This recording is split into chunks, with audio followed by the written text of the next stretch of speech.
क्या आपने कभी यह सुना है कि मंगलवार के दिन हनुमान जी की एक दिव्य कथा सुनने मात्र से जीवन के सारे रोग स्वयं दूर हो जाएं? मित्रों, मंगलवार का दिन यह सिर्फ कैलेंडर का एक पन्ना नहीं है।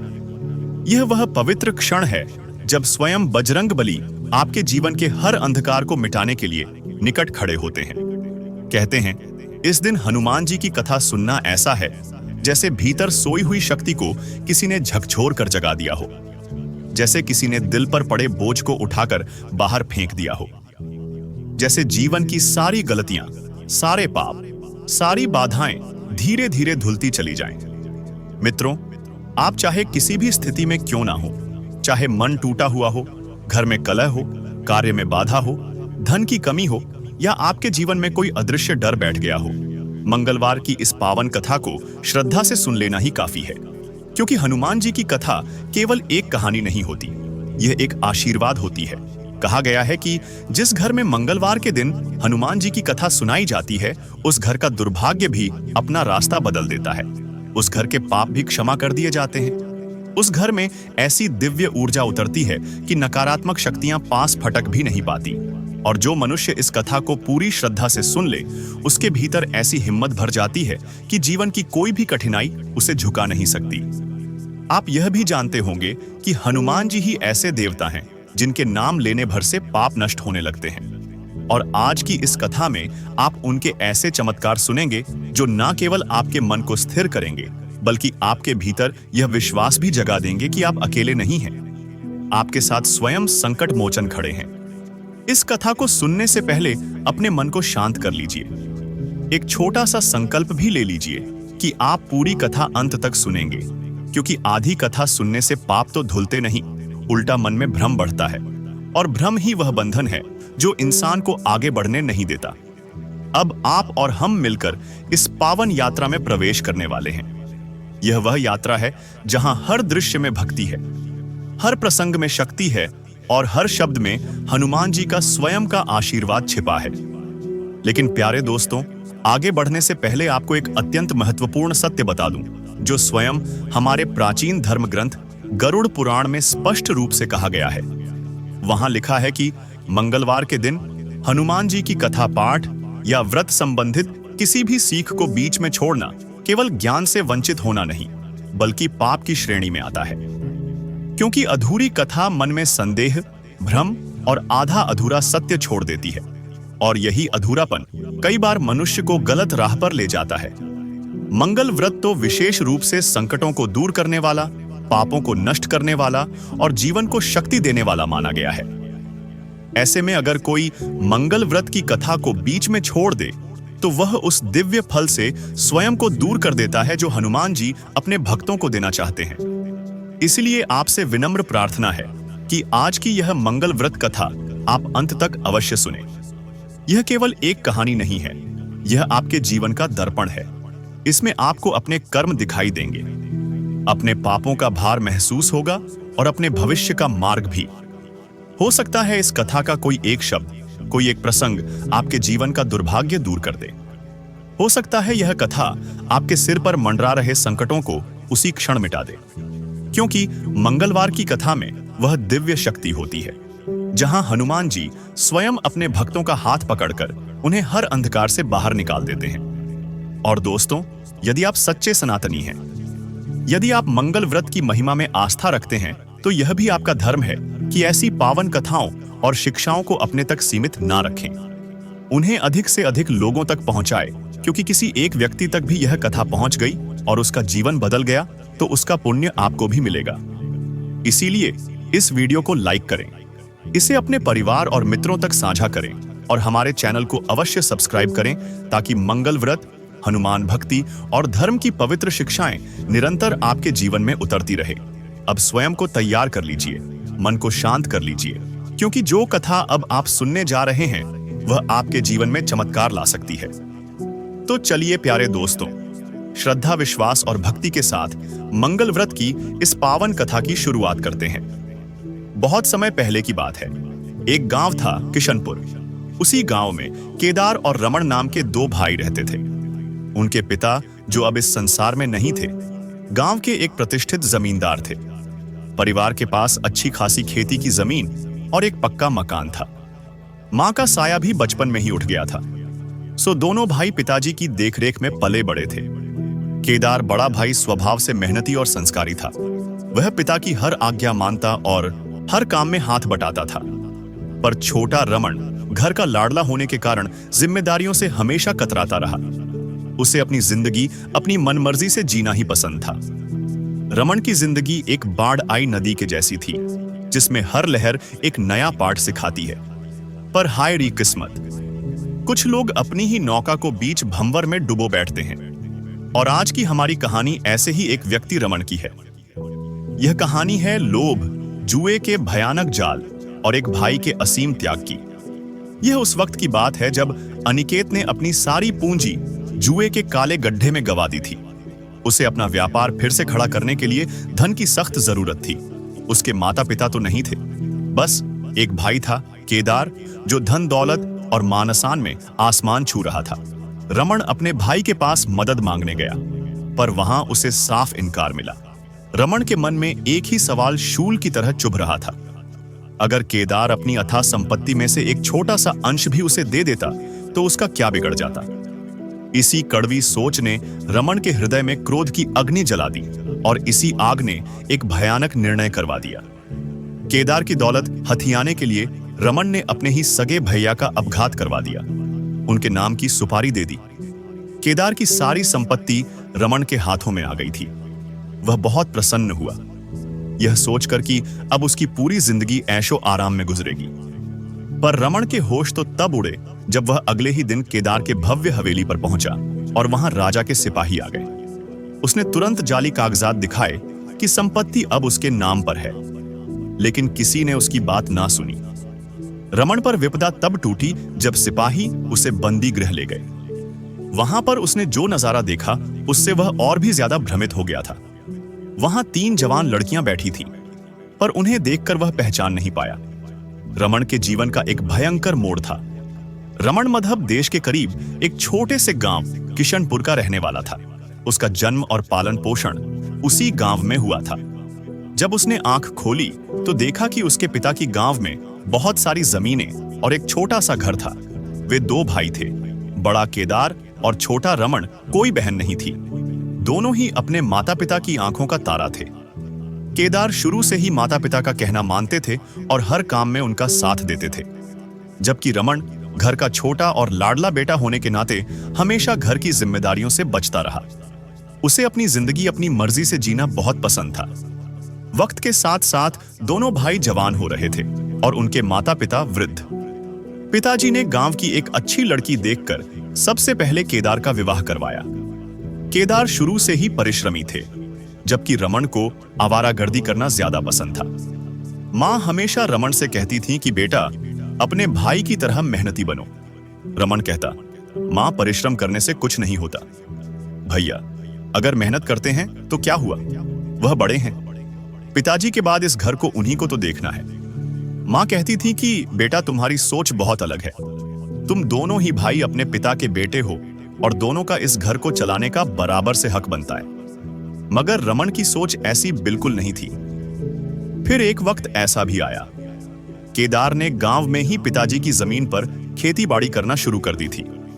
केदार शिक्षित भी थे, जबकि रमन ने शुरू से ही गांव के गुरुकुल में शिक्षा पर ध्यान ना देकर खेलकूद और दोस्तों के साथ आवारागर्दी करने में लगा रहा।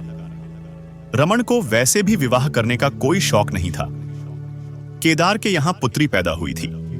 केदार गांव में रहकर अपनी शिक्षा पूरी के थे, मगर अब वह अपनी संतान के लिए फिक्रमंद थे। वह चाहते थे कि उनकी बेटी नगर में विद्या प्राप्त करे।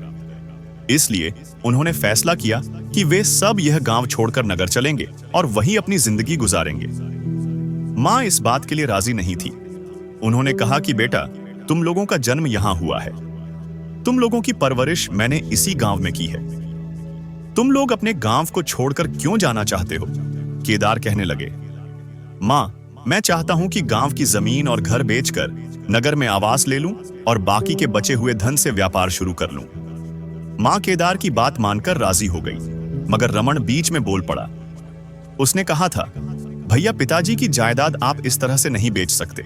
मुझे अपना हिस्सा चाहिए, क्योंकि यह घर और पिताजी की जमीन जितनी आपकी है उतनी ही मेरी भी है।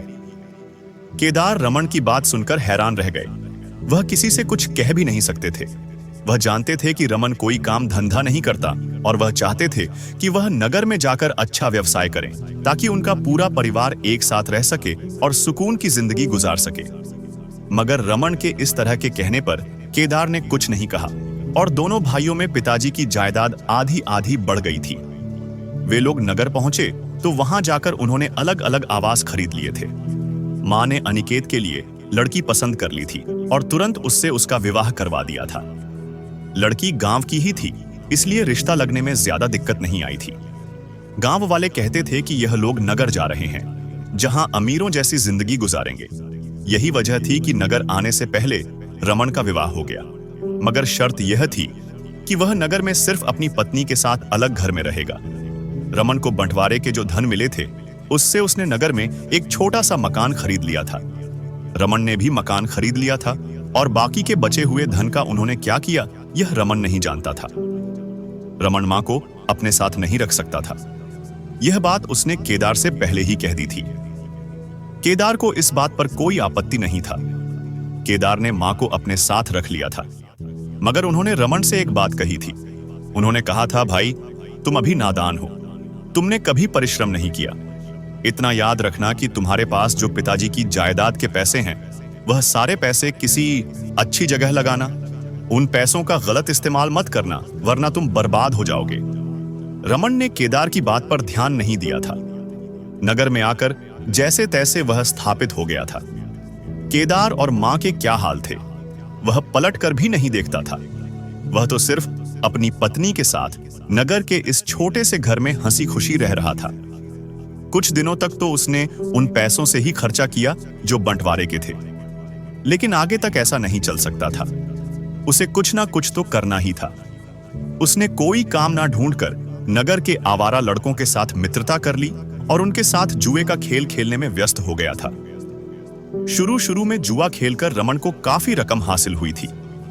उसे लगा कि उसे कोई भी व्यापार करने की क्या जरूरत है जब उसे जुए में ही फायदा हो रहा है। जुए में उसकी दिन ब दिन उन्नति होती जा रही थी। उसकी पत्नी को कुछ पता नहीं था। उसे लगता था कि वह काम के लिए घर से बाहर निकलता है, मगर वह सारा दिन जुआ खेलता था। कुछ गवा देता था तो उससे ज्यादा जीत जाता था। वक्त गुजरता गया। रमन की पत्नी ने पुत्र को जन्म दिया था। अभी भी उसकी जिंदगी बिल्कुल ठीक ठाक चल रही थी।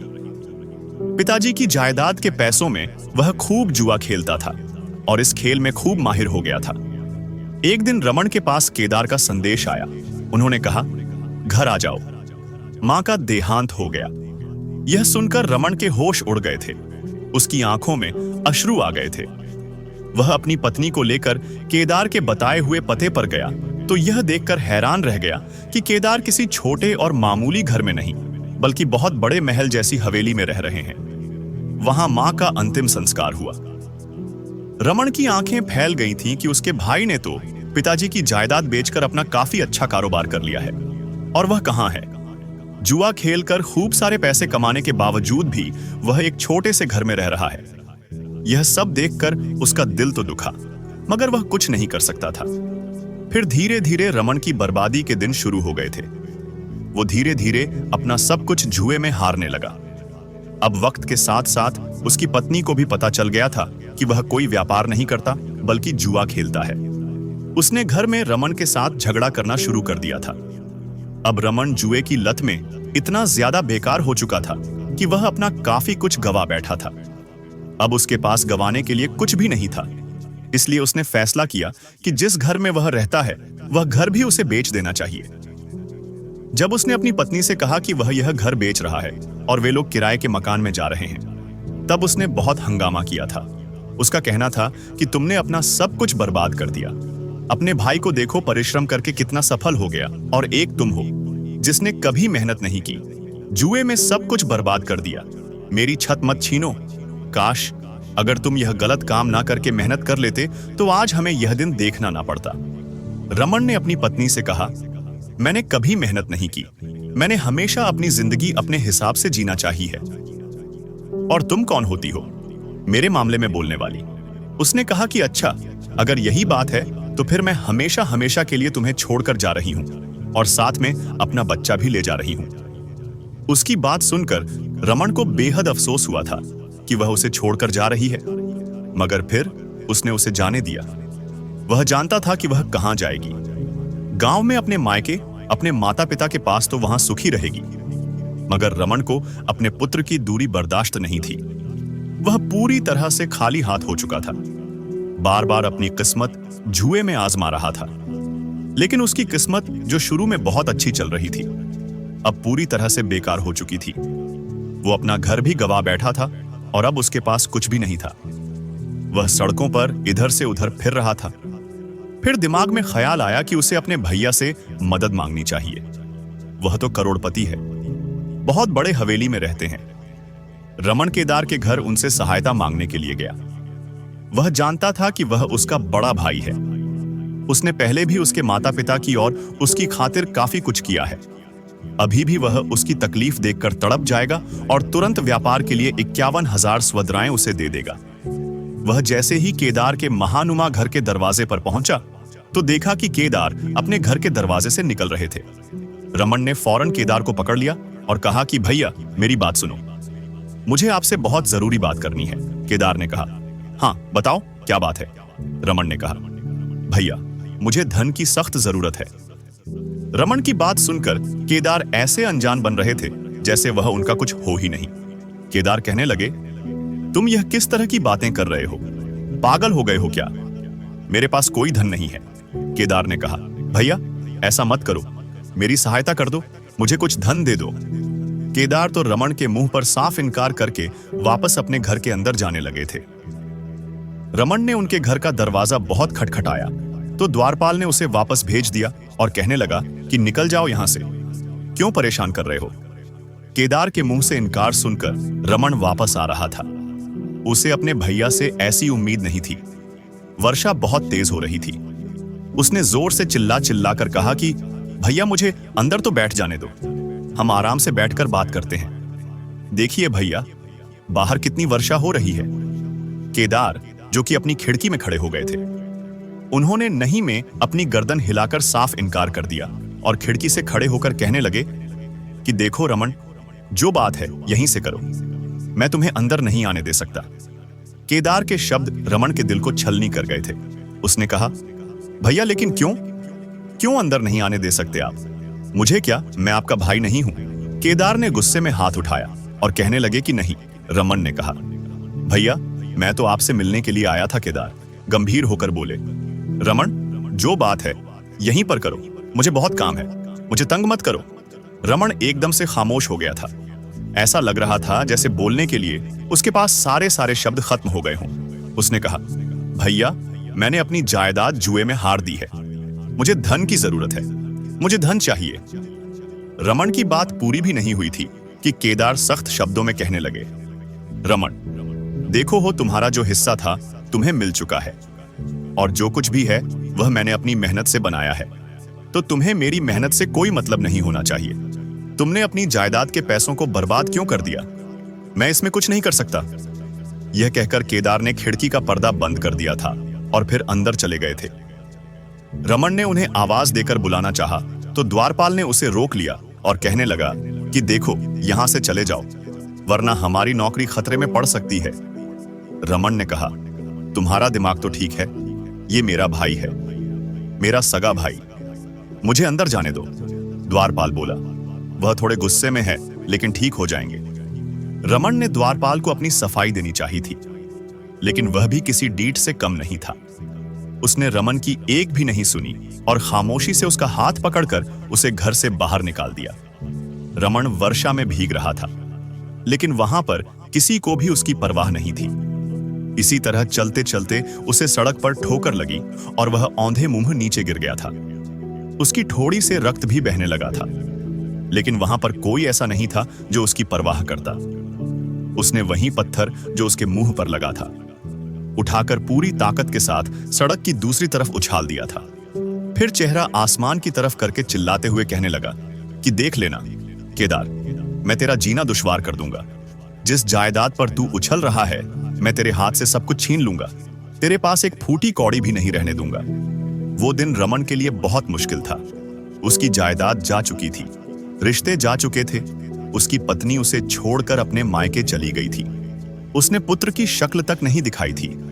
इतनी बरसती हुई वर्षा में बैठने के लिए उसके पास कोई ठिकाना तक नहीं था। यहां तक कि पेट भरने के लिए भी रोटी तक का पता नहीं था। कितनी देर तक वह इसी तरह से चलता रहा, यहां तक कि उसका बदन धीरे धीरे कांपने लगा था, क्योंकि वर्षा बहुत तेज हो रही थी और यह वर्षा भी जाती सर्दियों की वर्षा थी जो बीमार कर देती है।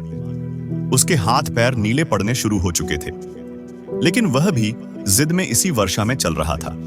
उसके लिए क्या मुश्किल था, किसी भी दुकान के नीचे बैठ जाता। पता नहीं कि इसमें वह खुद से कोई बदला लेना चाहता था या शायद खुद को तकलीफ पहुंचाना चाहता था। जब रमन की हालत बेहद खराब हो गई थी तो वह सड़क की एक तरफ गिर गया था। उसे कोई भी होश नहीं था। बाकी सारी रात वह इसी तरह सोचता रहा। शायद कोई और भी उसके पास था जो थोड़ी थोड़ी देर बाद उसे दवा दे रहा था, और उसी ने अपने पास से कंबल भी उसके ऊपर डाल दिया था।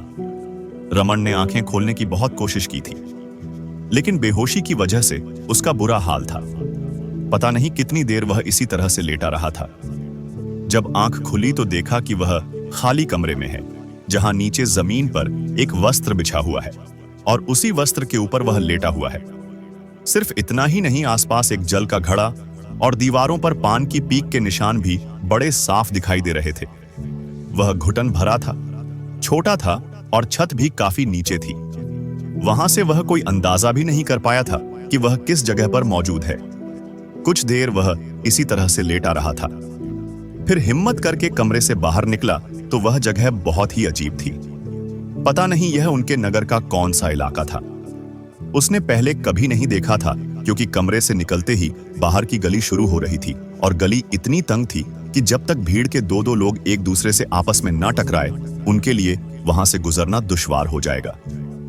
रमन ने सर उठाकर ऊपर देखा तो इमारतें भी काफी ऊंची ऊंची थीं, बल्कि इमारत नहीं, वह काफी सारे चौबारे थे। वह खड़े होकर सामने वाले चौबारे को देख रहा था। वो इमारत भी काफी लंबी थी। शायद वह ऐसे ही घूमते घूमते बहुत पुराने मोहल्ले में आ गया था। उसने आसपास देखा तो सुबह का समय था और ज्यादा भीड़ भी नहीं थी, लेकिन सड़क पर बिखरे हुए कूड़े की वजह से इतना अंदाजा जरूर कर पा रहा था कि जो दुकानें बंद थीं, वह जरूर फूलों और पान की दुकानें थीं। लेकिन उसे यहां पर लाया कौन था? यह सवाल उसके दिमाग में घूम रहा था। केदार का घर तो काफी बड़े इलाके में था और उसके आसपास रमन को नहीं याद था कि कौन सी जगह थी। वह अपनी सोचों में गुम वापस आकर कमरे की दीवार से टेक लगकर बैठ गया था और फिर से वही सोचने लगा कि उसे यहां पर कौन लाया है, कौन इतना मेहरबान है जिसने उसके सर पर छत दी। लगभग 15 पल ही हुए होंगे जब एक हट्टा कट्टा आदमी कमरे के अंदर दाखिल हुआ था। उसकी रंगत बहुत काली थी। उसने हाथ में एक थैला थाम रखा था। रमन खामोशी से उसे देखने लगा था। ना जाने वह कौन था, उसने तो उसे कभी पहले नहीं देखा था। वो करीब आया और कहने लगा, और भाई तू कौन है? अपने बारे में कुछ बता। उसके सवाल से रमन को इतना अंदाजा तो जरूर हो गया था कि यह वही इंसान था जो उसे सड़क से उठाकर इस कमरे में लाया था। रमन ने मुस्कुराकर हाँ में सर हिलाया था तो वह उसके सामने बैठ गया और बीच में थैला रखकर खोलने लगा था। अब रमन का पूरा ध्यान उस थैले पर था। न जाने उसमें क्या था। जैसे ही उसने थैला खोला तो उसमें से हलवा पूरी की खुशबू की महक आई थी और रमन को भूख इतनी तेज लगी हुई थी कि खुशबू उसकी भूख जगाने में कामयाब हो चुकी थी। वह ललचाई हुई नजरों से वह सब देख रहा था। तभी वह आदमी रमन को देखकर मुस्कुराते हुए कहने लगा, अब इसे खा भी ले कि ऐसे ही घूर घूर कर अपनी भूख पूरी कर लेगा। रमन मुस्कुरा दिया था और तुरंत हलवा पूरी खाना शुरू कर दिया। अब पता नहीं वह हलवा पूरी सच में बहुत ज्यादा स्वादिष्ट था या फिर यह उसके अंदर की भूख थी जिसने मामूली से खाने को भी इतना मजेदार बना दिया था। अनिकेत कोई भी फर्क नहीं कर पा रहा था। खाना खाने के बाद उस आदमी ने खड़े होकर घड़े से जल निकालकर रमन को दिया था, फिर खुद भी पीने लगा। कहने लगा, चल अब बता कि कौन है तू और कहां से आया है। रमन ने कहा, क्या तुम मुझे रात यहां पर लेकर आए थे? बात का तो उसे यकीन था कि वही इंसान उसे लाया होगा, लेकिन फिर भी ना जाने क्यों उसने यह सवाल उससे पूछ ही लिया था। रमन के सवाल के जवाब में उस आदमी ने पहले तो उसे एक गंदी सी गाली दी, फिर कहने लगा कि हाँ, मैं ही तुझे लाया हूं, अगर नहीं लाया होता तू अब तक का वहीं पड़ा होता।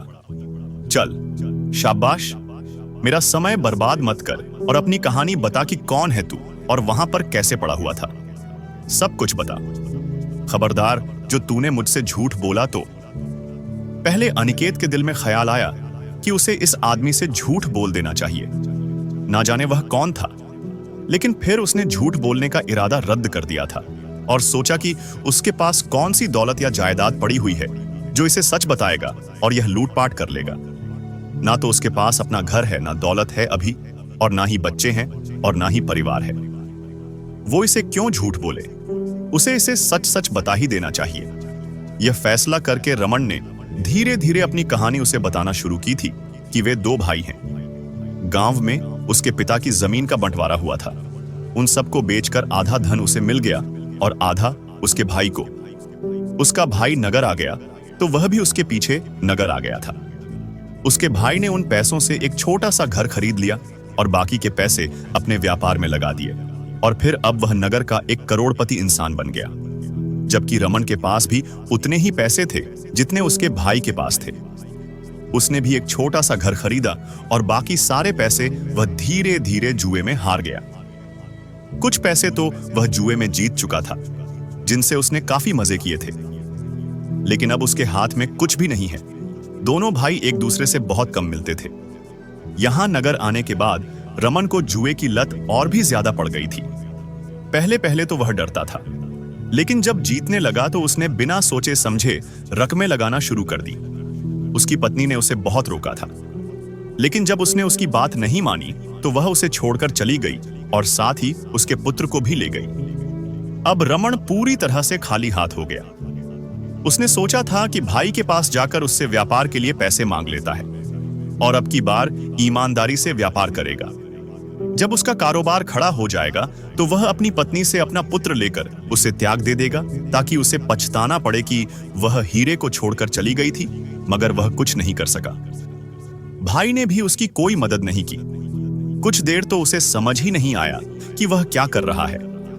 फिर जब उसके भाई ने उसकी कोई मदद नहीं की और उसने उसे अपने घर में दाखिल भी नहीं होने दिया, रमन ने उससे बहुत विनती की, मगर उसने उसकी एक ना सुनी और अपने द्वारपाल को कहकर उसे धक्के देकर घर से बाहर निकलवा दिया। और फिर वह ठंडी वर्षा में चलते चलते पता नहीं कब बेहोश हो गया। उसे पता ही नहीं चला। वो आदमी बोला, तेरी यह बात तो ठीक है, लेकिन कम से कम तेरे भाई को तुझे बरसती हुई ठंडी वर्षा में तुझे नहीं छोड़ना चाहिए था। रमन ने कहा, हाँ, मेरे भाई ने तो मुझे अकेला छोड़ दिया था। मैं तुम्हारा एहसान सारी जिंदगी नहीं भूलूंगा। बस तुम मुझे अपने पास रख लो। अपनी कहानी सुनाने के साथ साथ आखिर में रमन ने उस आदमी के सामने अपने हाथ जोड़कर विनती करनी शुरू कर दी थी। उसके दिमाग में आया कि कहीं उसकी कहानी सुनकर वह भी उसे यहां से निकाल ना दे, मगर वह धीरे से रमन के कंधे पर थपकी देकर कहने लगा कि चल चल, परेशान मत हो। अगर तू रसिक के पास आया है तो जरूर इसमें कोई ऊपर वाले की मर्जी ही होगी। भोजन तो तूने खा लिया है, अब आराम करना चाहता है तो कर ले। मैं तेरे पास रात को आऊंगा। रमन ने कहा, तुम पूरे दिन क्या करोगे? उसके मुंह से तुरंत यह शब्द निकले थे। वह जोर से हंसते हुए कहने लगा, अरे अपूर्ण का भी काम है और हमारा काम तो निशा में शुरू होता है। दिन में हमें कोई काम नहीं होता। रमन को उसकी बात समझ नहीं आई थी। तभी उसने फिर से पूछा, मैं समझा नहीं। उसने रमन के बालों में हाथ फेरते हुए कहा, वैसे तो तूने जुआ खेला है और तुझे मेरी बात समझ नहीं आ रही है। रमन काफी परेशान हो चुका था। अब की बार वैसे उसने उसे कुछ नहीं कहा था, लेकिन उसके हाव भाव देखकर वह समझ गया था और कहने लगा, तू यह जगह भी नहीं पहचान पाया। रमन ने इनकार में सर हिला दिया तो वह अफसोस से गर्दन हिलाकर बोला, अरे इस जगह को तो बहुत लोग जानते हैं। ये तो सोना मंडी है। सोना मंडी? अरे ये सोना मंडी का कोठा है। अब समझ आया या नहीं? सोना मंडी के नाम पर रमन की गर्दन के बाल एकदम से खड़े हो गए थे। उसने कभी भी इस इलाके का रुख नहीं किया था। भले से वह काफी पापी था, लेकिन यह वाला पाप उसने कभी नहीं किया था। वह एक लम्हे के लिए हैरान रह गया था। पता नहीं क्यों उसके अंदर कुछ ऐसा महसूस हो रहा था कि ना जाने वह इतनी गंदी जगह पर खड़ा हुआ है। वह अपनी जगह से उठ खड़ा हुआ तो रसिक उसे देखकर मुस्कुराया और कहने लगा, अरे क्या तू भी बाकी लोगों की तरह हमसे घिन खाने लगा है? रमन का मन तो कर रहा था कि वह हाँ में सर हिला दे, लेकिन उसी समय रसिक का एहसान याद आ गया था, तो उसने खामोशी से नहीं में सर हिला दिया। रस एक नरमी से खड़ा हुआ और रमन के कंधे पर अपना हाथ रखकर कहने लगा, चल तू परेशान मत हो, मैं रात को दोबारा आऊंगा, फिर बात करते हैं। अभी भी मैं तेरी खातिर उठकर आया था, कहीं तू भूखा ना हो। ये धन रख और दोपहर का भोजन खा लेना। इतना कहते हुए उसने अपनी जेब से कुछ धन निकालकर रमन के हवाले कर दिए थे। रमन का दिल तो नहीं चाह रहा था वह पैसे लेने का, लेकिन वह भी बेबस था। पेट उसके साथ भी लगा हुआ था। अगर वह रात में आता तो कैसे वह रात तक भूखा रहता? उससे तो भूख किसी भी हाल में बर्दाश्त नहीं होती थी। शरीर बुरी तरह से कांपने लग जाता था। रसिक उसे पैसे देकर मुस्कुराता हुआ वहां से चला गया था। जैसे ही वह गया, रमन के दिल में ख्याल आया कि हो सकता है रसिक को उसके लिए देवदूत बनाकर भेजा गया हो। अगर वह दोषी है तो रमन कौन सा कम दोषी है? उसके लिए भी तो जुआ खेलना पाप है, लेकिन वह खेलता है। यह बात सोचकर वह एकदम से बेफिक्र हो गया था। अब वह बाहर निकलकर गली में घूम फिर रहा था। तभी उसे एक दो घरों के दरवाजे खुले हुए नजर आए थे और वहां पर कुछ लड़कियां भी नजर आई थीं। कुछ सज धज रही थीं और कुछ सादे कपड़ों में खड़ी हुई थीं। रमन ने अपनी नजर फेर ली थी। इतनी ही देर में वह इस गली में टहलता रहा, लेकिन इसके बावजूद भी उसके दिमाग में अपने भाई के लिए नफरत पहले से ज्यादा हो चुकी थी। फिलहाल वह थोड़ी देर उपवन में आकर बैठ गया था और सोचने लगा कि उसे अब क्या करना चाहिए। सारी जिंदगी तो यहां पर वह नहीं रह सकता था, और वह भी सोना मंडी। ऐसी जगह तो कभी भी नहीं। काफी दिमाग लड़ाने के बावजूद उसे कोई भी ऐसी तरकीब नहीं मिली थी जो वह अपने भाई के खिलाफ इस्तेमाल कर सकता और उसे सबक सिखाने में कामयाब हो पाता। फिलहाल वह वापस अपने कमरे में जाकर दोबारा से सो गया था, क्योंकि तबीयत अभी तक ठीक नहीं थी। उसे सोए हुए कुछ ही देर हुई थी जब रसिक ने उसका कंधा हिलाया तो रमन हड़बड़ाकर उठ बैठा था। रसिक हाथ में भोजन की थाली लेकर खड़ा हुआ था। उसने कहा, यह ले, देवी ने तेरे लिए भोजन भेजा है। रमन ने चौंक कर कहा, कौन देवी? रसिक ने कहा, अरे वही सोना मंडी की मालकिन, उसी के पास तो मैं भी काम करता हूं। रमन ने ऐसे ही बातों में उससे पूछा, तुम क्या काम करते हो? उसे डर लग रहा था कि कहीं वह उसे डांट ना दे, मगर फिर रसिक ने शर्माना शुरू कर दिया। रमन को उसका शर्माना बहुत ही अजीब लगा था और हंसी भी आई थी। रसिक ने कहा, मैं देवी का खास आदमी हूं, अपहरण करना और हत्या करना यही मेरा काम है। रमन ने कहा कि मतलब तुम सोना मंडी में लोगों को मारते हो? उसने हैरानी से उससे सवाल पूछा था तो वह मुस्कुराते हुए कहने लगा कि अरे नहीं यार, लेकिन एक तरह से तुम्हारी बात ठीक भी है। मैं सोना मंडी में सिर्फ स्त्रियों की हिफाजत करता हूं। कई बार कई धनी और रईस आ जाते हैं, फिर वह हर हाल में उन लड़कियों को अपने साथ ले जाने की कोशिश करते हैं। तो सिर्फ मैं ही नहीं बल्कि मेरे जैसे बहुत से बलशाली यहाँ पर हर वक्त मौजूद रहते हैं, ताकि कोई भी गड़बड़ी हो तो उस मामले को काबू कर सके। इसके अलावा हम आदेश भी लेते हैं। आदेश? रमन ने हैरान होते हुए कहा कि किस तरह के आदेश? रसिक ने कहा, अरे तू तो बड़ा भोला है। अरे तू किस तरह का जुआ खेलता था? जब तुझे संसार के बारे में कुछ पता ही नहीं तो चल मैं बता देता हूं कि आदेश मतलब सुपारी लेते हैं। किसी को भी जान से मरवाना हो, अपनी जगह से उठाना हो या किसी पर कब्जा करवाना हो, यह सब काम हम लोग ही करते हैं। बल्कि हमारा एक पूरा तंत्र है। हम लोग अपने इलाके की ना सिर्फ हिफाजत करते हैं, बल्कि यह सारे काम भी हमारी जिंदगी है। वो इतना बोलकर खामोश हो गया था। एक लम्हे के लिए अनिकेत को रसिक से डर महसूस हुआ था कि सच में उसे देखने से ही वह डरावना महसूस हो रहा था। वो उससे डरता हुआ थोड़ा दूर जाकर बैठ गया तो रसिक अपना पेट पकड़कर हंसते हुए बोला, अरे तू तो बहुत ही डरपोक निकला यार। चल कुछ नहीं होता, डर मत, मैं तो तेरा अपना ही हूं। जैसे तूने मुझे अपनी जिंदगी की कहानी बताई, वैसे ही मैंने भी तुझे अपने बारे में बता दिया। इस बात पर रमन ने हां में सर हिला दिया था, हालांकि उसे अभी भी उससे डर ही लग रहा था। तभी अचानक अनिकेत के दिमाग में ख्याल आया। इससे पहले रमन बोलकर अपना ख्याल रसिक को बताता, वो गंभीर शब्दों में कहने लगा, पता क्या आया है तेरे दिमाग में? रमन बड़ा हैरान हुआ था कि उसके बोलने से पहले ही उसे कैसे पता चल गया था कि उसके दिमाग में कोई बात चल रही है। अभी रमन ने यह भी रसिक से नहीं पूछा था। तभी वह मुस्कुराते हुए बोला कि यार, ऐसे ही तो हम लोगों को नहीं मारते। हमें बहुत ज्यादा नहीं, लेकिन आधा तो पता चल ही जाता है कि सामने वाले इंसान के दिमाग में क्या चल रहा है। ये वह कौन सी बात करने वाला है? चल, मुझे छोड़, तू अपनी बता, तेरे दिमाग में क्या आया है?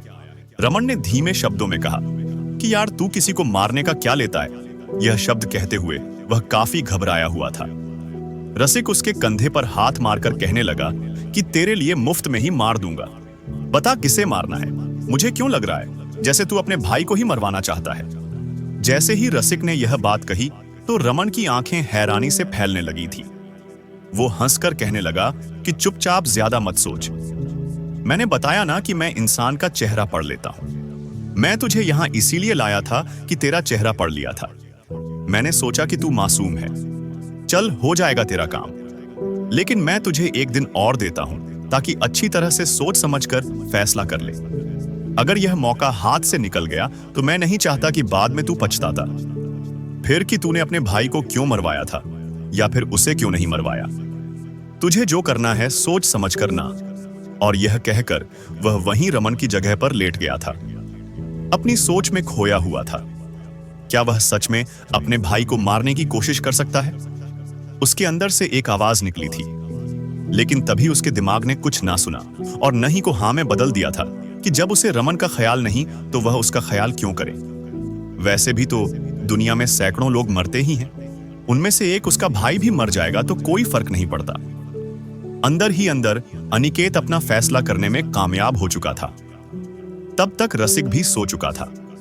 रमन जैसे ही कमरे से बाहर निकला तो सुबह तक सड़क उजाड़ और वीरान बनी हुई थी। एकदम से वहां जैसे बाहर आ गए हों। पूरी गली में फूलों वाली दुकानें थीं जो महक रही थीं।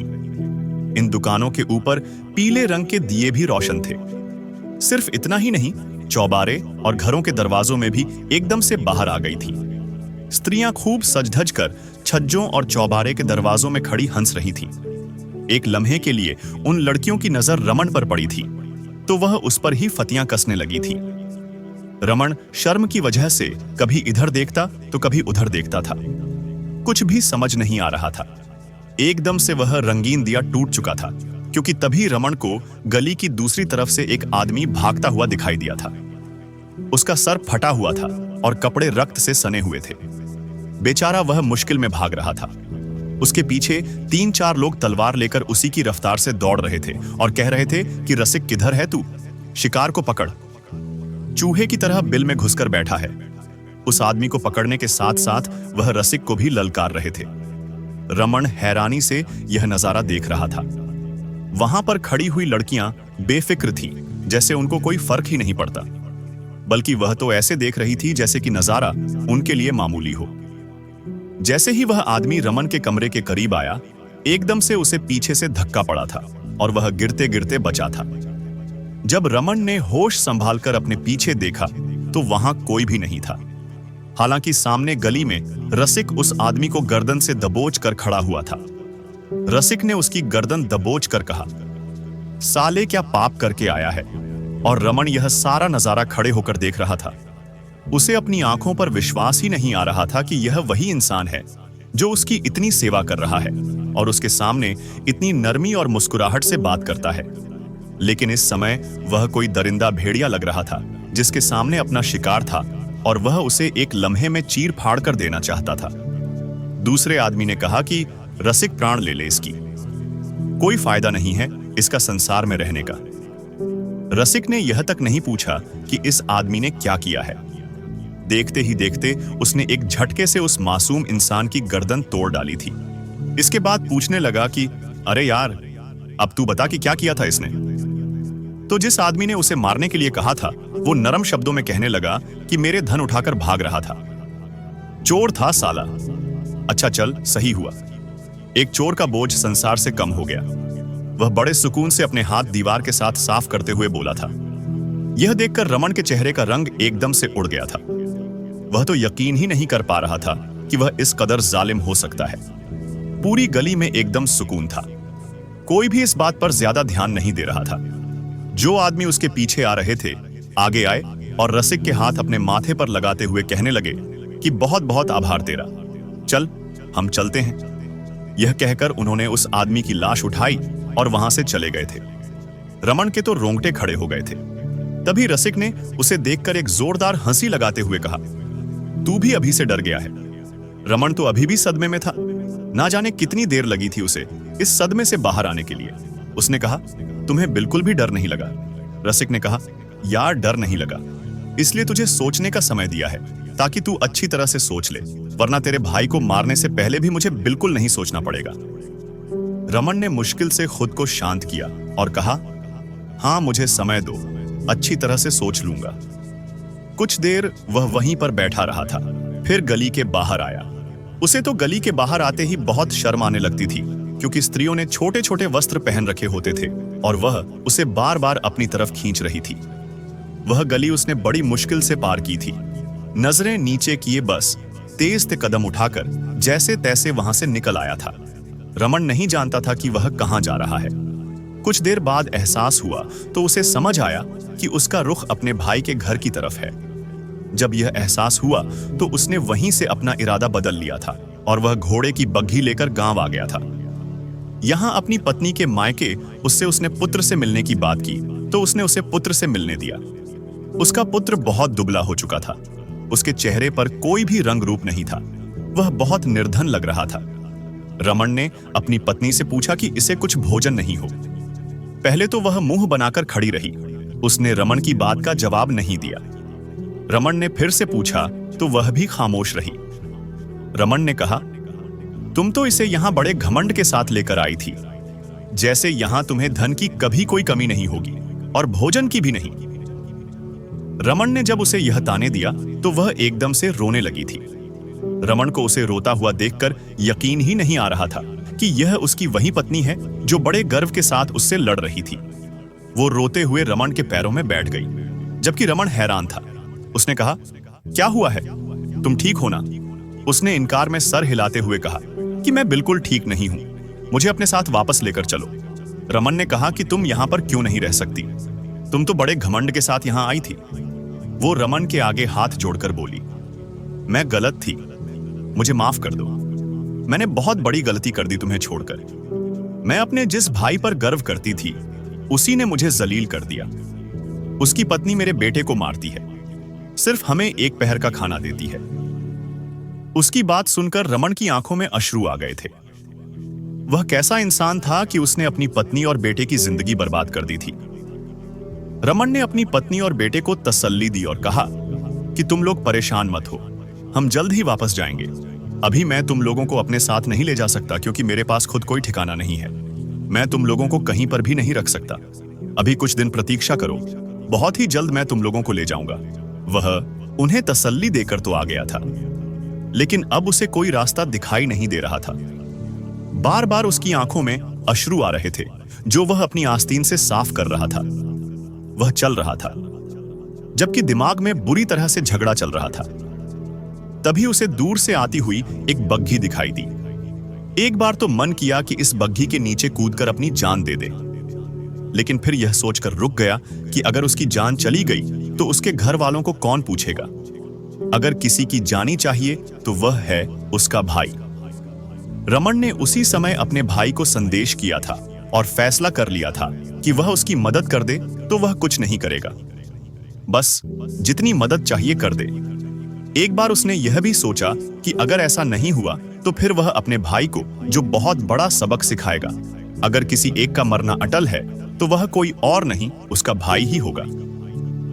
रमन का संदेश केदार ने उठा लिया था। रमन ने छूटते ही कहा कि मुझे मदद चाहिए, जैसे भी हो आप मेरी मदद कर दो, मेरी पत्नी और मेरा बेटा भूखे मर रहे हैं। रमन की पूरी बात सुनने के बाद केदार ने गंभीर होकर बोला, देखो मैं तुम्हारी कोई मदद नहीं कर सकता, भविष्य तुम मुझे संदेश मत करना। यह वह लम्हा था जब रमन ने फैसला कर लिया कि वह अपनी जान की नहीं बल्कि अपने भाई की जान की बलिदान हर हाल में देगा। अगर रमन को उसका ख्याल नहीं है तो रमन को भी बिल्कुल नहीं है। उसका परिवार भूखा मर रहा है तो भला उन्हें वह कैसे मरने दे सकता था। लेकिन रमन के अंदर कुछ भी कहीं कोई नरमी मौजूद नहीं थी। रसिक के पास वापस जाने से पहले ना चाहते हुए भी वह अपने भाई के घर गया, लेकिन द्वारपाल ने उसके साथ वही सलूक किया जो पहले किया था। मतलब पहले तो मना कर दिया। जब जबरदस्ती रमन ने घर के अंदर जाने की कोशिश की तो उसने उसे धक्के मारकर वहां से निकाल दिया। रमन फिर से बिखर गया था। वह गुस्से में तड़प उठा था और वापस आया तो देखा रसिक वहीं गली में बैठा तंबाकू पी रहा था। रमन उसके पास गया और कहा कि मैं अपने भाई को मरवाना चाहता हूं, बदले में तुम जो कहोगे मैं तुम्हें दूंगा। रसिक उसके सीने पर हाथ रखकर बोला, यार गुस्सा शांत कर और दोबारा से सोचकर बता क्या करना है। ऐसे ही किसी के पछतावे की नजर में मत आ जाना। रमन ने उसे तेज नजरों से देखा और कहा, अब सोचने समझने का समय खत्म हो गया। मैंने जो कहा है वही करो। अपने भाई का आता पता तुम्हें बता देता हूं। तुम्हें उसकी जान लेनी है और उसके अलावा एक और काम भी है। अब की बार रसिक रमन को कलाई से थाम कर कमरे में ले आया था और कहने लगा कि यार जो बात करनी है यहां पर कर, वहां ठीक नहीं है। रमन को भी इस बात का एहसास हो चुका था, लेकिन उसे तो बहुत तेज गुस्सा आया हुआ था।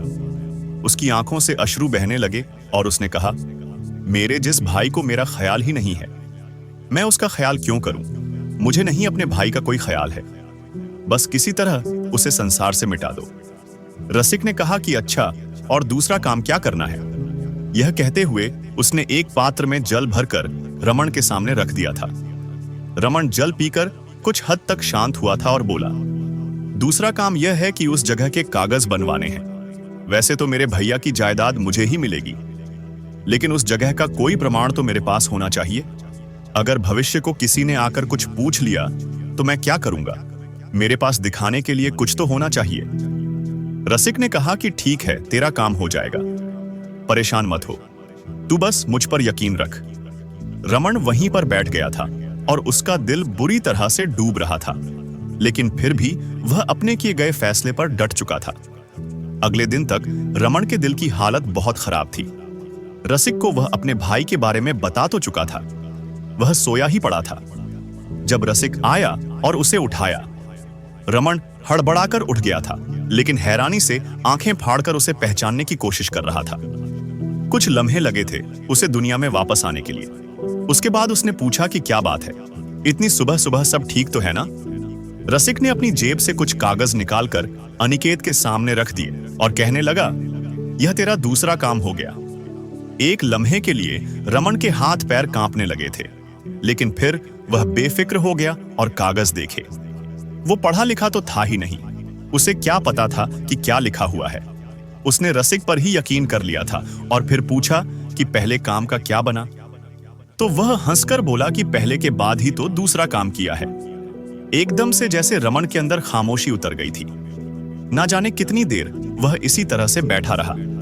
उसे यकीन ही नहीं आ रहा था कि सच में उसके भैया की मृत्यु हो चुकी है और उनका रक्त किसी और के नहीं बल्कि उसके अपने हाथों पर ही हुआ है। क्या सच में मेरे भैया को तुमने मार दिया? रमन के कहने पर वह एकदम से गुस्से में बोला कि यार तेरे कहने पर ही मारा है। कौन सा मुझे स्वप्न आ गया था उसे मारने का? रमन घबरा गया था क्योंकि रसिक की दोस्ती अच्छी थी, नहीं दुश्मनी। उसने जल पीकर खुद को शांत करना चाहा था, लेकिन नहीं कर पाया। अभी तक उसकी हालत काफी खराब थी। पूरा शरीर धीरे धीरे कांप रहा था। रमन ने उन कागजात को अपनी जेब में डाल लिया था, लेकिन एक लम्हे के लिए दिल कर रहा था कि इन कागजों को फाड़ दे। ऐसा शायद वह कर भी देता अगर उसी समय उसकी आंखों के सामने उसके मासूम बेटे की शक्ल ना आई होती तो। उसने रसिक से कहा कि चलो मैं अपने ठिकाने पर चलता हूं। रसिक ने कहा कि नहीं यार, अभी एक बार अपने भाई का क्रियाकर्म तो होने दे, इसके बाद देखना। रसिक की बात अपनी जगह बिल्कुल ठीक थी, इसीलिए रमन खामोश हो गया था और पूरा दिन अजीब से भ्रम में गुजर गया था। 2 दिन रसिक के मना करने पर रमन वहीं रुका रहा था और केदार के घर नहीं गया। जब तीसरे दिन वह वहां गया तो उसकी हैरानी से आंखें फटी की फटी रह गई। वहां तो कोई भी नहीं था, ना द्वारपाल था, ना कोई इंसान था। रमन के साथ रसिक भी था। उसने रसिक से पूछा कि यह सब लोग कहां जा सकते हैं, क्योंकि वहां भैया का परिवार तो होना चाहिए था ना। रसिक ने बताया कि तेरे भाई का परिवार अपने कुछ संबंधियों के घर चला गया है। बस वैसे भी अब यह जगह तेरी ही है और तुझे यहीं पर रहना है। अगर वहां कोई होता तो उसे निकालना मुश्किल था। रमन खामोश हो गया था। वो बिल्कुल सही कह रहा था। इस घर में दाखिल होते हुए उसके दिल में अजीबोगरीब सी भ्रम उठने लगी थी। वो घर देखा तो वहां पर कोई भी नहीं था। सामान्य सारा कमरों में बंद था और वहां पर ताला लगा हुआ था। अब मुझे क्या करना चाहिए? रमन ने परेशानी से रसिक से पूछा था। रसिक ने कहा कि देख, जो तुझे बेहतर लगे वही कर। रमन ने कहा, क्या मैं यहां अपनी पत्नी और बेटे को लेकर आ सकता हूं? रसिक ने कहा कि देख ले, वह तो एकदम से ऐसा हो गया था जैसे उसका किसी भी मामले से कोई लेना देना ही नहीं है। रमन को उस पर गुस्सा भी आ रहा था, लेकिन वह उसे कुछ भी नहीं कह सकता था। कहता भी तो क्या कहता। रमन वहीं से अपनी पत्नी के पास गया तो आज भी उसकी हालत बिल्कुल ऐसी ही थी। उसे देखते ही वह रोने लगी थी। पुत्र भी भागकर रमन के पास आ गया था और उसके गले से लग गया था। उसने कहा, तुम हमें लेने के लिए आए हो ना? रमन ने हां में सर हिला दिया था, लेकिन उसके दिल पर छुरियां चल रही थी। भैया की जान लेने के बाद वह अपने परिवार को छत और भोजन देने के काबिल हो सका था। काश जो गलती उसने की थी वह कभी नहीं करता और आज इतनी बड़ी नौबत नहीं आती। अनिकेत ने अपनी पत्नी से कहा कि चलो, मैं तुम्हें लेने के लिए आया हूं। तुम लोगों का जो कुछ है यहीं पर छोड़ दो, मैं तुम्हें अपने घर ले जाऊंगा। रमन की पत्नी ने कहा, क्या तुमने घर ले लिया है? रमन की आंखों में अश्रु आ गए। उसने सर हिलाकर कहा कि हां, तुम लोगों के लिए अब की बार बहुत बड़ा और कीमती घर खरीदा है, जहां पर तुम्हें कोई परेशानी नहीं होगी, जहां भोजन भी मिलेगा। उसका पुत्र एकदम से खुशी से झूमने लगा था। रसिक ने रमन को कुछ धन दिए थे, जिनकी उसने बग्घी कर ली थी, और अपनी पत्नी पुत्र को साथ लेकर घर आ गया था, जो कि अब पूरी तरह से खाली था और उसका हो चुका था। घर के अंदर दाखिल होते ही एक लम्हे के लिए रमन के पैरों तले से जमीन निकल गई थी, क्योंकि वहां पर राजा के सिपाही खड़े हुए थे। वह मुड़ भी नहीं सकता था क्योंकि सिपाही उसे देख चुके थे। इससे पहले रमन जाने के लिए पलटता, एक सिपाही मुखिया ने उसे बुलाया और कहा, कौन है तू? इधर आ। अब रमन के पास कोई बहाना भी नहीं था। उसने खामोशी से जेब से वह कागज निकालकर सिपाही के सामने कर दिया था और कहा कि इस घर का नया मालिक मैं हूं। सिपाही मुखिया ने बड़े सुकून के साथ वह कागज देखा और कहा कि इसका पहला मालिक कहां पर है। तो रमन ने बिना डरे झिझकते हुए कहा कि वह मर चुका है। सिपाही मुखिया ने कहा कि मरने वाले के साथ तुम्हारा क्या संबंध था? एक नया सवाल आया। अब की बार एक लम्हे के लिए रमन के चेहरे पर पसीना आने लगा था, जिसे जल्द ही पहुंचकर उसने कहा कि मरने वाला मेरा बड़ा भाई था। अगर यह कागज मेरे पास नहीं होते तभी जायदाद मेरे ही हिस्से में आनी थी। रमन की बात सुनते ही सिपाही ने उसे वस्त्र से पकड़ लिया और कहने लगा, यह तो हम तय करेंगे कि जायदाद किसके हिस्से में आएगी और किसके हिस्से में नहीं। चल, अभी तू हमारे साथ बंदी गृह चल और अपनी पत्नी और बेटे को भी साथ लेकर चल। रमन ने कहा, लेकिन मेरा क्या दोष है? मेरे पास कागजात है। रमन ने यह बात कही तो सिपाही खामोशी से उसकी बात पर कान धरकर उसे बग्घी में बिठाकर अपने साथ ले गया था। उसकी पत्नी और बेटा भी डरे हुए थे और उसके साथ ही थे। रमन की पत्नी बार बार इशारे से पूछ रही थी कि हम क्यों बंदी गृह जा रहे हैं? तुमने ऐसा क्या कर दिया है? जबकि उसके सवाल पर रमन के पास कोई भी जवाब नहीं था। वह खामोशी से मुंह नीचे करके बैठा रहा था। बंदी गृह पहुंचते ही देखा तो वहां पर एक लड़की मौजूद थी, जिसकी उम्र लगभग 5 वर्ष होगी। रमन उसे नजरअंदाज करके आसन पर बैठ गया था। सिपाही मुखिया ने कहा कि इस लड़की से पूछ जिसके पिता की जान तेरे कहने पर ली गई है। यह सुनकर रमन के चेहरे का रंग उड़ चुका था। वह चाहकर भी यकीन नहीं कर पा रहा था कि रसिक ने सारा भेद खोल दिया है। उसने कहा, श्रीमान, मैंने तो किसी को भी नहीं मरवाया।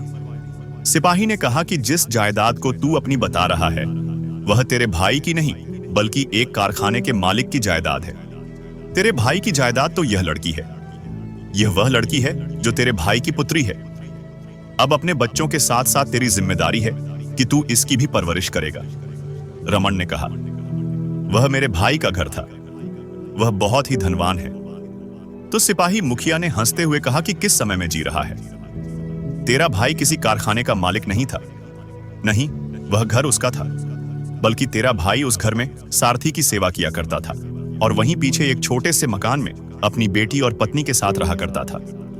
तूने ना सिर्फ अपने भाई को मारा, बल्कि इस लड़की को भी अनाथ कर दिया। सिर्फ अपने लालच के लिए अब और कुछ कर या मत कर। पहले तो अपनी सजा भुगत और उसके बाद इस लड़की का भी ख्याल रखना। यह सुनकर रमण फूट फूट कर रोने लगा। उसे समझ नहीं आ रहा था कि वह क्या करे। उसकी तो दुनिया ही उजड़ चुकी थी। जिस काम में वह हाथ डालता था, उसका वह काम ही बर्बाद हो जाता था। वह बुरी तरह से रोता हुआ अपने चेहरे को थप्पड़ मारता रहा।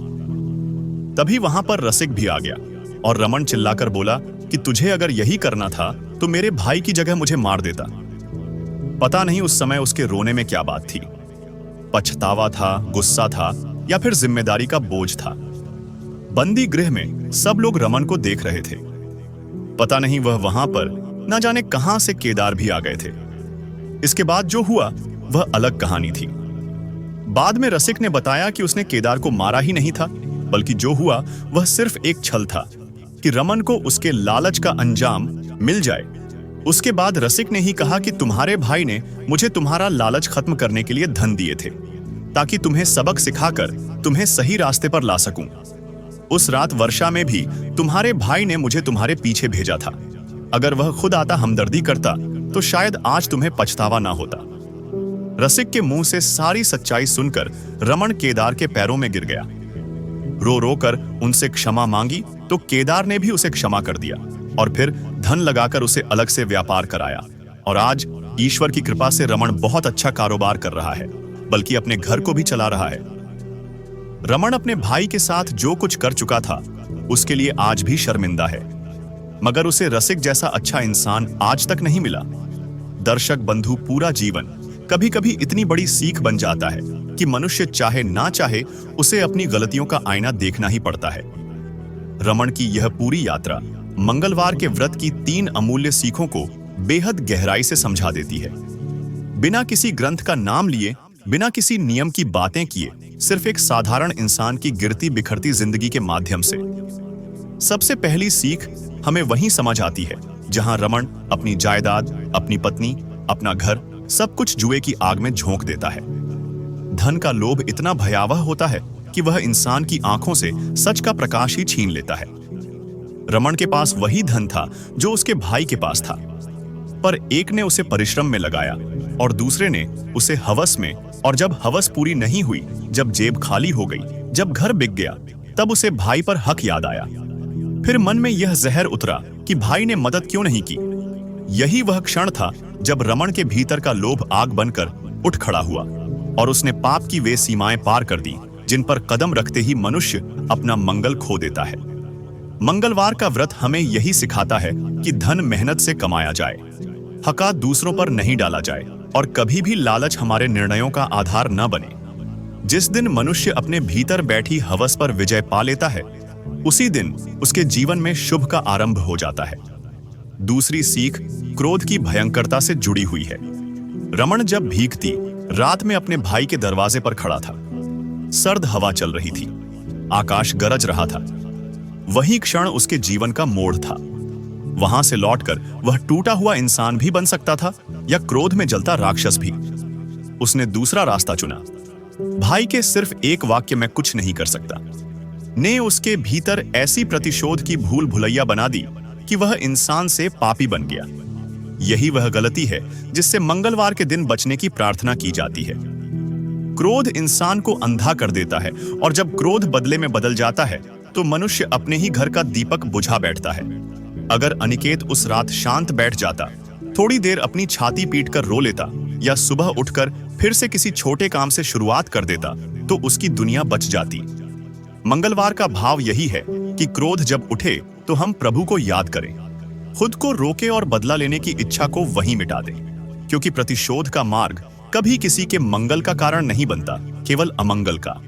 तीसरी और सबसे गहरी सीख रमन को तब मिलती है जब बंदी गृह में उसे सच का सामना करवा दिया जाता है। उसे लगता था कि वह कागज लेकर एक अमीर हवेली का मालिक बन जाएगा, लेकिन किस्मत ने उसके हाथ में हवेली नहीं, एक छोटी सी अनाथ बच्ची थमा दी जो उसके ही भाई की पुत्री थी।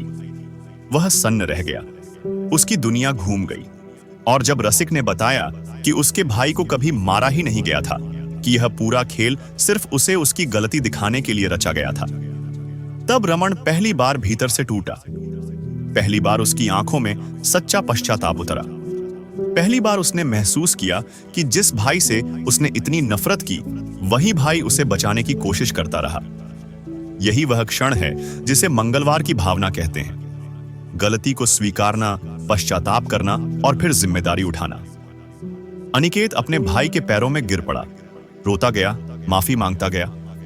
और वही भाई जिसने उसके खिलाफ उठते हर तूफान को समझा था, उसने उसे माफ भी कर दिया और नया जीवन भी दे दिया। मंगलवार का असली व्रत यही है। यह अपने मन के पाप, अपने कर्मों की गलतियां, अपने भीतर छिपे लोभ और क्रोध को पहचान कर उन्हें त्याग देने का संकल्प है। और जब इंसान एक बार टूटकर सही दिशा चुन लेता है, तब उसका संसार दोबारा बसता है, जैसे अनिकेत की दुनिया बसी। पत्नी लौटी, बेटा लौटा, नया व्यापार शुरू हुआ और ईश्वर की कृपा उसके हर कदम पर साथ खड़ी हो गई। यही 3 सीख हैं: लोभ को जीतना, क्रोध को बुझाना और अपनी गलती से लौटकर जिम्मेदारी निभाना। इन्हें जीवन में उतार लो। मंगलवार का व्रत केवल पान जल का नियम नहीं, बल्कि आत्मा का शुद्धिकरण बन जाएगा। दोस्तों, यह कथा अभी यहीं पर खत्म नहीं होती। अभी हम मंगलवार के इस पावन दिन पर हनुमान जी की उस दिव्य कथा को सुनेंगे, जिसे सुनने मात्र से जीवन के सारे पाप और दुख स्वयं मिट जाएंगे। दर्शक बंधु, बहुत समय पहले की बात है। उत्तर दिशा में एक छोटा सा नगर था। नाम था रामपुर। इस नगर में साधु, संत, ब्राह्मण और ग्वाले सब रहते थे। पर एक व्यक्ति था सोम, जिसकी कहानी पूरे नगर की दिशा बदल देने वाली थी। सोम एक सामान बेचने वाला व्यापारी था, पर उसका मन हमेशा अस्थिर रहता। वह मेहनत करता था, कमाता भी था, लेकिन उसके जीवन में अजीब सी बेचैनी, दुख, क्लेश और दुर्भाग्य हमेशा उसके चारों ओर फैला रहता था। कभी दुकान में चोरी हो जाती, कभी परिवार में कलह हो जाता, कभी धन आते आते रुक जाता। वह अक्सर कहता, हे भगवान, मैंने ऐसा कौन सा पाप किया है कि मेरा हर प्रयास विफल हो जाता है। लेकिन उसे उत्तर कहीं से नहीं मिलता। धीरे धीरे उसके मन में निराशा बढ़ने लगी।